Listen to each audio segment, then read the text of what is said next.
And now, let's see what's going on down in Pine Ridge. Oh, yeah, the mail ought to be in by now, Diogenes. What kind of a package are you expecting? Ink. Green ink. A new supply of green ink to pour into my printing press and turn out the golden words of honesty. You say the post office is located in Mr. Huddleston's store? Yeah. Well, why do you always use green ink for them pamphlets, Diogenes? Why? Because, my friend, green is the color of the spring. It is the budding of hope. Hope of a new utopian universe. It is the beginning of growth of the principles of truth and generosity. But more than that, green is the color of olives. Olives? Yes. You see, I once knew an olive named Claude. Of course, I was just a mere lad at the time. Knew little of olives and names. Sure. It was just a childish whim. But when I found that I enjoyed my consolations in long talks with Claude, I would talk with him. You talked to Olive? Oh, for hours at a time. He never talked back, of course. And finally he shriveled up and I lost him. Well. But ever since then I have loved green. Well, I must needs be on my way and pick up my ink so that I may start the presses roaring once more. Yeah, well, say, Diogenes, exactly what do you say to Olive? Oh, come, my friend, let us not dwell on the past when the present is so much more vital, when there is so much to be done for the future, so many more pamphlets to be produced. By the way, do you have a new group of pamphlets written for me? Well, you see... Oh, I know you have. Oh, my good and dependable Mr. Peabody. Or Abner. I hope you don't mind if I assume that our bond of friendship gives me the privilege of calling you Abner. Why, no, go right ahead. That's what everybody calls me. Fact is, that's my name, Abner Peabody. Of course, I'm also known as Helping Hand Abner. Oh, yes, of course you are. Well, I must take leave of you. And on my way back from the post office to my workshop, I shall pick up the pamphlets you've prepared. Oh, and one more thing, friend Abner. When you see Mr. Edwards, please tell him he must dispatch the message of truth with more haste. Huh? Tell him to deliver the pamphlets more quickly. Oh, yeah, sure. I'll be proud to do that for you. Thank you, friend. I feel that I can depend upon you more than any other man I've ever encountered in all my wanderings. Well, good for me. Wonderful world, Abner. Yeah, wonderful world, Diogenes. Doggies, he depends on me. Hello. Got him down, store. Helping Hand Abner's talking. Wonderful world. Oh, howdy, Miss Blevins. Yeah, well, Miss Blevins, you better call back when Lum's here. I don't believe I'll have time to take your order now. I'm awful busy. Oh, writing pamphlets and Abner, stuff. Oh, excuse me. Never seen you on the phone. Yes, Mom. You see, Diogenes depends on me for everything, Miss Blevins. Yes, Mom. All right. Goodbye. Wonderful world. For goodness sakes, what was you telling Miss Blevins? Oh, nothing. Just how much Diogenes depends on me and all. Depends on you. Oh, he told me, Lum, he depended on me more than every one feller he ever counted. He did, huh? Yes, sir. Even calls me Abner now. Abner, that reminds me, I wanted to talk to you. You know that proposition you wanted to make the other day about going in partnerships on that $10,000 prize and dividing it up if either one of us wins it? Yeah. Well, I've decided not to be selfish and go in with you.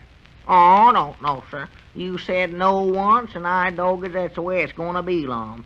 I'll give you all the chance in the world to go in with me, and you was too smart to do it, so now it's too late.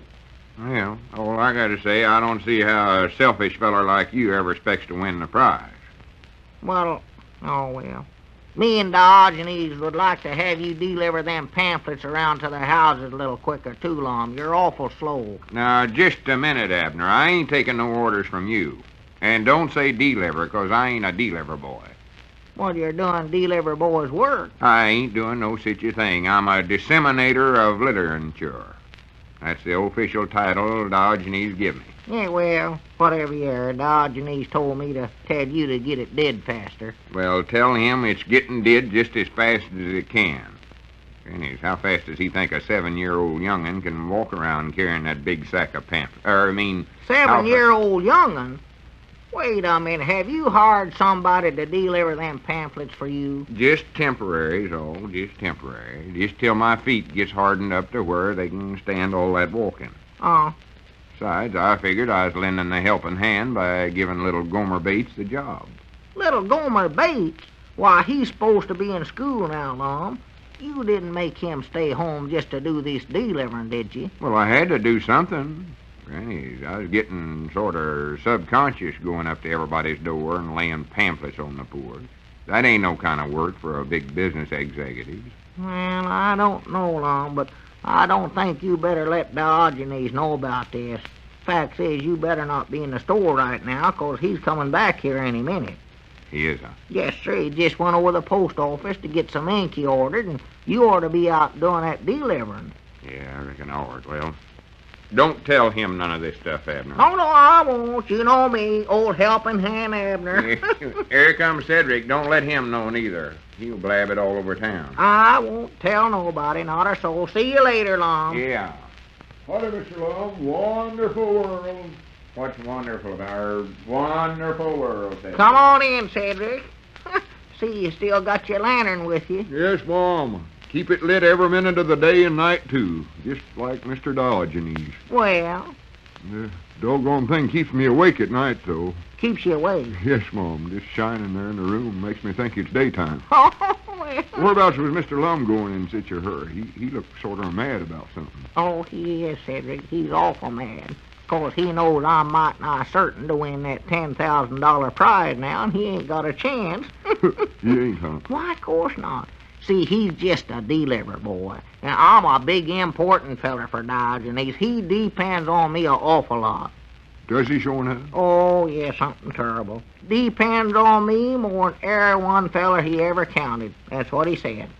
And of course, I'm his official pamphlet writer, and then... Uh-oh. What's the matter? Oh, my goodness, I just recollected something. I'm supposed to have some more ideas read up for them pamphlets again. Diogenes gets back from the post office, and I think I seen him coming yonder now. Ain't that him? Yes, Mom, that's him. Got his old lantern with him, too. Boy. Doggies, I ain't got a thing writ for him neither, Cedric. Will he be pretty mad if they ain't ready for him, reckon? Well, I don't know, but he keeps talking about how he can depend on me, and I don't want him to get the idea in his head that I'm falling down on his job. No, Mom. Doggies, wait a minute. I know what I'll do. I'll give him them at Lum read up the other day. They're right over here in the desk. Well, ain't you supposed to do the writing yourself, though? Well, yeah, but he won't know the difference. Besides, them at Lum read's a heap better than I can do anyway. Just make him think I'm smarter than ever. Don't you breathe this to a soul, Cedric. Oh, no, Mom, I won't. Maybe I'll give you some of the money when I win it. Well, I was sort of figuring on winning that $10,000 myself. Oh, yes, Mom.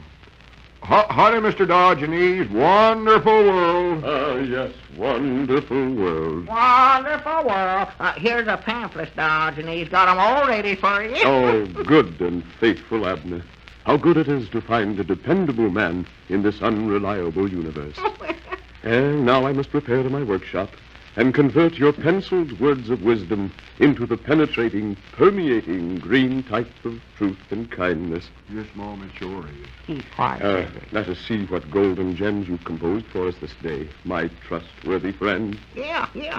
Go ahead and read 'em. I done awful good today, I believe. Now, let's see. Truth is the weapon which conquers all... what's that word there, Abner? Huh. Let me see it. Oh, which conquers all,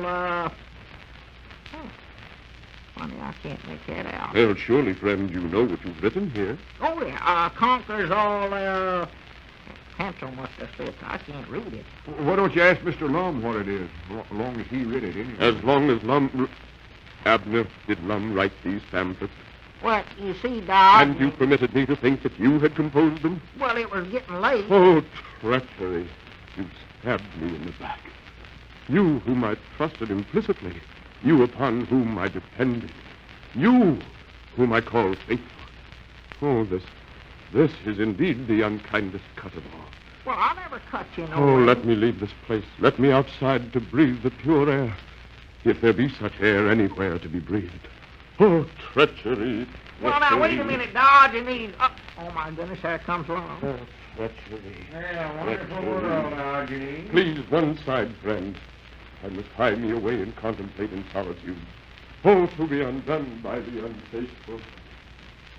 What in the world's the matter with him? Oh, nothing. Well, he never even said wonderful world to me. Yeah, say, Lon, I was just thinking, you know that proposition you want to make about going in partnerships and dividing up the honesty prize? Well, Yeah. I never meant what I said before. I'm ready to go in with you now.